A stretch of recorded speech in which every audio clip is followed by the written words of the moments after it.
Hello everyone, welcome to general study care. আমি সাগর মণ্ডল আজকের অর্থাৎ 12 এপ্রিল 2024-এর কারেন্ট অ্যাফেয়ার্সের প্রশ্নগুলি নিয়ে হাজির হয়েছি। তো আশা রাখছি ভিডিওটি তোমাদের ভালো লাগবে এবং ভিডিওটি ভালো লাগলে লাইক, কমেন্ট এবং শেয়ার করবে। আর চ্যানেল নতুন হয়ে থাকলে চ্যানেলটিকে অবশ্যই সাবস্ক্রাইব করবে। এছাড়া এই ভিডিও যদি পিডিএফ ফাইল ডাউনলোড করতে চাও তাহলে টেলিগ্রাম গ্রুপ জয়েন করে ডাউনলোড করতে পারো। টেলিগ্রাম গ্রুপের যে লিঙ্ক সেটি ডেসক্রিপশন বক্সে দেওয়া আছে। তাহলে চলো প্রশ্নগুলি আলোচনা করা যাক। আজকের প্রথম প্রশ্ন হচ্ছে, সম্প্রতি জাতীয় নির্বাচন কমিশন কি নামে একটি নতুন অ্যাপ লঞ্চ করেছে? তো এখানে সঠিক উত্তর হবে কি? অপশন এ, সুবিধা পোর্টাল। তো সম্প্রতি আমাদের অর্থাৎ ভারতের যে জাতীয় নির্বাচন কমিশন রয়েছে না, তারা এই সুবিধা পোর্টাল নামক একটি নতুন বা একটি পোর্টাল লঞ্চ করেছে। অ্যাকচুয়ালি আমরা জানি সামনেই নির্বাচন রয়েছে, তো সেজন্যই কিন্তু এই দেশের সকল জনগণের জন্য এই জাতীয় নির্বাচন কমিশন এই সুবিধা পোর্টাল নামক অ্যাপটি লঞ্চ করেছে। তো এই যে সুবিধা পোর্টাল, এখানে কিন্তু কোনো ব্যক্তি কোনো অভিযোগ জমা করতে পারবে, এই নির্বাচন সংক্রান্ত বিভিন্ন তথ্য সেখান থেকে নিতে পারবে। তো সঠিক উত্তর কি? অপশন এ, সম্প্রতি জাতীয় নির্বাচন কমিশন সুবিধা পোর্টাল নামক একটি অ্যাপ বা পোর্টাল চালু করেছে। আচ্ছা, এখানে একটু জাতীয় নির্বাচন কমিশন সম্পর্কে বলি। ইলেকশন কমিশন অফ ইন্ডিয়া এটি প্রতিষ্ঠা করা হয় 25 জানুয়ারি 1950 সালে। আর এর সদর দপ্তর নিউ দিল্লিতে। বর্তমানে আমাদের প্রধান নির্বাচন কমিশনারকে রাজীব কুমার। পরের প্রশ্ন পরের প্রশ্ন হচ্ছে, সম্প্রতি ভারতীয় নৌবাহিনী কোথায় হাফ ম্যারাথনের আয়োজন করবে? তো এখানে সঠিক উত্তর কি? Option A, new Delhi. তো সম্প্রতি আমাদের রাজধানী নিউ দিল্লিতে এই ভারতীয় নৌবাহিনী হাফ ম্যারাথনের আয়োজন করবে। হাফ ম্যারাথনের অ্যাকচুয়ালি এটি কবে আয়োজন করা হবে? এটি আয়োজন করা হবে এই 6 অক্টোবর। 6 অক্টোবর 2024-এ কিন্তু এটি আয়োজন করা হবে। অ্যাকচুয়ালি ভারতীয় নৌবাহিনীর পক্ষ থেকে এরকমটাই জানানো হয়েছে যে হাফ ম্যারাথন নিউ দিল্লিতে আয়োজন করা হবে। আচ্ছা, একটু ভারতীয় নৌবাহিনী সম্পর্কে বলি। ইন্ডিয়ান নেভি এটি প্রতিষ্ঠা করা হয় 26 জানুয়ারি 1950 সালে। আর এর সদর দপ্তর নিউ দিল্লিতে। আর বর্তমানে ভারতীয় নৌবাহিনীর চিফ হচ্ছেন অ্যাডমিরাল আর হরিকুমার। পরের প্রশ্ন পরের প্রশ্ন হচ্ছে, সম্প্রতি কাকে 16তম ফাইন্যান্স কমিশনের সদস্য হিসেবে নিযুক্ত করা হয়েছে? তো এখানে সঠিক উত্তর অপশন সি, মনোজ পান্ডা। সম্প্রতি মনোজ পান্ডাকে 16তম ফিনান্স কমিশনের সদস্য হিসেবে নিযুক্ত করা হয়েছে, অর্থাৎ member of the 16th finance commission. এই যে দেখতে পাচ্ছি, ইনি হচ্ছেন মনোজ পান্ডা। তো এনাকে এই সম্প্রতি 16তম ফিনান্স কমিশনের সদস্য হিসেবে নিযুক্ত করা হলো। আচ্ছা, সাম্প্রতিক সময়ে যে অন্যান্য গুরুত্বপূর্ণ কিছু অ্যাপয়েন্টমেন্টস হয়েছে সেগুলি একটু বলি।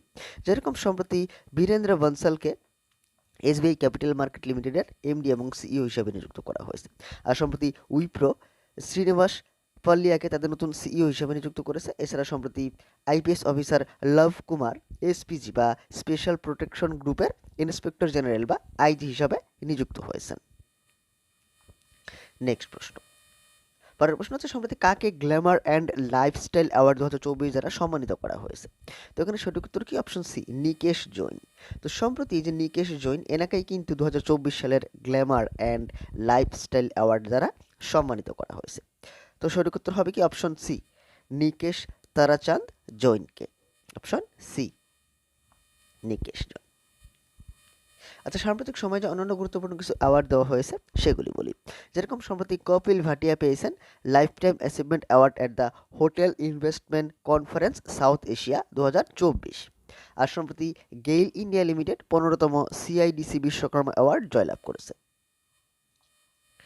পরের প্রশ্ন, সম্প্রতি আইপিইএফ দ্বারা ক্লিন এনার্জি ইনভেস্টর ফোরাম আয়োজন করা হবে কোন দেশে? তো প্রশ্নের সঠিক উত্তর অপশন বি, সিঙ্গাপুর। তো সিঙ্গাপুরে এবারের এই ক্লিন এনার্জি ইনভেস্টর ফোরাম আয়োজন করা হবে আইপিইএফ দ্বারা, অর্থাৎ এই যে এই যে আইপিইএফ এর পুরো নাম Indo Pacific economic framework for prosperity. Indo Pacific economic framework for prosperity. তো এটি আয়োজন করা হবে, অর্থাৎ এর দ্বারা এই ইনভেস্টর ফোরাম আয়োজন করা হবে কোথায়? সিঙ্গাপুরে। সিঙ্গাপুর অ্যাকচুয়ালি যে Indo Pacific economic framework for prosperity, এখানে কিন্তু 14টি সদস্য দেশ রয়েছে। 14টি সদস্য দেশ। তো সম্প্রতি সিঙ্গাপুরে আয়োজন করা হবে এই জুন মাসের 5 এবং 6 তারিখে। আচ্ছা, সিঙ্গাপুর সম্পর্কে বলি। সিঙ্গাপুরের রাজধানী হচ্ছে সিঙ্গাপুর সিটি। সিঙ্গাপুরের মুদ্রা সিঙ্গাপুর ডলার। আর বর্তমানে সিঙ্গাপুরের প্রেসিডেন্ট হচ্ছেন থার্মন ষণমুগলরত্নম। পরের প্রশ্ন পরের প্রশ্ন হচ্ছে, সম্প্রতি জাতীয় মহিলা হকি লিগের উদ্বোধন করা হবে কোথায়? তো সঠিক উত্তর কি? Option C, Ranchi. ঝাড়খণ্ডের রাজধানী রাঁচিতে এই জাতীয় মহিলা হকি লিগের উদ্বোধন করা হবে। অ্যাকচুয়ালি এটি শুরু হবে কবে? এটি শুরু হবে এপ্রিলের 30 তারিখে এবং এটি চলবে মে মাসের 9 তারিখ পর্যন্ত। তো তো সঠিক উত্তর কি? অপশন সি, জাতীয় মহিলা হকি লীগের উদ্বোধন করা হবে রাঁচিতে। পরের প্রশ্ন হচ্ছে, সম্প্রতি কোন দেশের সেনাবাহিনী মাউন্ট এভারেস্ট থেকে আবর্জনা পরিষ্কার করার মিশন শুরু করেছে? তো সঠিক উত্তর কি? Option B, Nepal. তো সম্প্রতি নেপালের সেনাবাহিনী এই মাউন্ট এভারেস্ট থেকে আবর্জনা পরিষ্কার করার একটি ক্যাম্পেইন বা মিশন শুরু করেছে। অ্যাকচুয়ালি যেখানে দেখতে পাচ্ছি, Nepal army launches mountain cleaning campaign 2024, অর্থাৎ এই যে মাউন্টেন ক্লিনিং ক্যাম্পেইন 2024-এর দ্বারাই কিন্তু তারা এই মাউন্ট এভারেস্ট যে আবর্জনা রয়েছে সেগুলি পরিষ্কার করার মিশনটি শুরু করেছে। তো সঠিক উত্তর হবে অপশন বি, নেপালের সেনাবাহিনী। আচ্ছা, নেপালের রাজধানী কি? নেপালের রাজধানী হচ্ছে কাঠমান্ডু। নেপালের মুদ্রা হচ্ছে নেপালি রুপি। আর নেপালের বর্তমানে প্রেসিডেন্ট হচ্ছেন রামচন্দ্র পৌডেল। আর প্রধানমন্ত্রীকে পুষ্পকমল দহল প্রচন্ড। পরের প্রশ্ন হচ্ছে, সম্প্রতি ভারত কোন দেশের সিতওয়া বন্দরের পরিচালনা করার দায়িত্বভার গ্রহণ করেছে? তো সঠিক উত্তর হবে কি? Option A, Myanmar. অ্যাকচুয়ালি যে সিতওয়া বন্দর, এটি মায়ানমার অবস্থিত, আমরা জানি। এটি এই মায়ানমারের যে বিখ্যাত নদী রয়েছে না, কালাদান নদী, সেখানে অবস্থিত।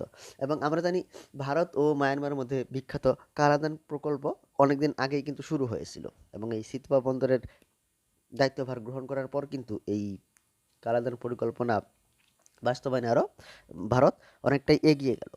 তো সঠিক উত্তর হবে কি? অপশন এ, সিতওয়া বন্দর, এটি মায়ানমারে অবস্থিত, এবং এই সিতওয়া বন্দরের পরিচালনা করার দায়িত্বভার ভারত সম্প্রতি গ্রহণ করেছে। সঠিক উত্তর অপশন এ, মায়ানমার। আচ্ছা, মায়ানমারের রাজধানী কি? মায়ানমারের রাজধানী হচ্ছে নেফাইলিও, আর মায়ানমারের মুদ্রা হচ্ছে কিয়াত। পরের প্রশ্ন হচ্ছে, সম্প্রতি কোন দেশ রাশিয়া থেকে সবচেয়ে বেশি কাঁচা তেল আমদানি করেছে? তো সঠিক উত্তর অপশন বি, চীন।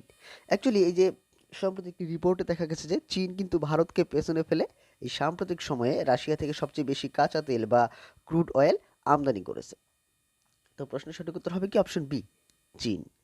আচ্ছা, চীনের রাজধানী কি? চীনের রাজধানী হচ্ছে বেইজিং। চীনের মুদ্রা হচ্ছে রেনমিনবি, আর চীনের বর্তমানে প্রেসিডেন্ট শি জিনপিং। এবার গতদিন তোমাদের যে প্রশ্ন করেছিলাম, প্রশ্ন ছিল সম্প্রতি কোন রাজ্যের সেতার ও তানপুরা জিআই ট্যাগ পেয়েছে? তো সঠিক উত্তর কি? Option B, Maharashtra. তো সম্প্রতি মহারাষ্ট্রের সেতার ও তানপুরা জিআই ট্যাগ পেয়েছে, অর্থাৎ জিওগ্রাফিক্যাল ইন্ডিকেশন ট্যাগ পেয়েছে। আর এবার আজকের প্রশ্ন, অর্থাৎ তোমাদের জন্য যে প্রশ্ন থাকবে, প্রশ্ন হচ্ছে, সম্প্রতি কে দ্য আইডিয়া অফ ডেমোক্রেসি নামক বইটি লিখেছেন? তো অবশ্যই তোমরা এই প্রশ্নটির সঠিক উত্তর কমেন্ট বক্সে করবে। আর এবার এই আগের দিনের যে কারেন্ট অ্যাফেয়ার্সের প্রশ্নগুলি ছিল সেগুলি একটু শর্টকাট রিভিশন করে দিচ্ছি। তো আগের দিনের প্রশ্নগুলি ছিল, সম্প্রতি প্রকাশিত ইআইইউ এর রিপোর্ট অনুযায়ী ব্যবসার জন্য সবচেয়ে বিশ্বের সেরা জায়গা কোনটা? সঠিক উত্তর হচ্ছে সঠিক উত্তর সিঙ্গাপুর। সম্প্রতি প্যারিস অলিম্পিক 2024-এর জন্য একমাত্র ভারতীয় ভারোত্তোলক হিসেবে কে কোয়ালিফাই করেছেন? মীরাবাই চানু। সম্প্রতি উপকূলীয় নিরাপত্তা অনুশীলন সাগর কবচ কোথায় অনুষ্ঠিত হয়েছে? লাক্ষাদ্বীপে। আর সম্প্রতি কে এসপিজি এর আইজি হিসেবে নিযুক্ত হয়েছেন? লব কুমার। সম্প্রতি কাকে HICSA 2024 life time achievement award দ্বারা সম্মানিত করা হয়েছে? কপিল ভাটিয়াকে। পেন্টোমান্থ গ্রুপের সমীক্ষা অনুযায়ী ভারতের বাজার পুঁজি কত সালের মধ্যে 10 ট্রিলিয়ন হবে? 2030-এর মধ্যে। সম্প্রতি 15তম CIDC বিশ্বকর্মা পুরস্কার জয়লাভ করেছে কে? গেইল। সম্প্রতি প্রয়াত নোবেলজয়ী পিটার হেগস কে ছিলেন? সঠিক উত্তর হবে বিজ্ঞানী। আর সম্প্রতি আমেরিকা ও কোন দেশ AI সুরক্ষার উপর সহযোগিতা চুক্তি স্বাক্ষর করেছে? সঠিক উত্তর হচ্ছে ইংল্যান্ড। পরের প্রশ্ন হচ্ছে, সম্প্রতি আমেরিকা, অস্ট্রেলিয়া এবং জাপানের সাথে কোন দেশ দক্ষিণ চীন সাগরে নৌ মহড়ায় অংশগ্রহণ করেছিল? এখানে সঠিক উত্তর ফিলিপাইন। এর হচ্ছে এই আগের দিনের যে প্রশ্নগুলি ছিল সেগুলি শর্টকাট রিভিশন করে নিলাম, অর্থাৎ রিভাইজ করে নিলাম। তো বন্ধুরা, ছিল আজকের ভিডিও, যেখানে 12 তারিখের কারেন্ট অ্যাফেয়ার্সের প্রশ্নগুলি আলোচনা করলাম। তো ভিডিওটি কেমন লেগেছে অবশ্যই কমেন্ট করে জানাবে। আর ভিডিওটি ভালো লাগলে লাইক, কমেন্ট এবং শেয়ার করবে। আর চ্যানেল নতুন হয়ে থাকলে চ্যানেলটিকে অবশ্যই সাবস্ক্রাইব করবে। পরের ভিডিওতে অন্যান্য প্রশ্নাবলী নিয়ে হাজির হব। আজকের ভিডিওটি দেখার জন্য ধন্যবাদ।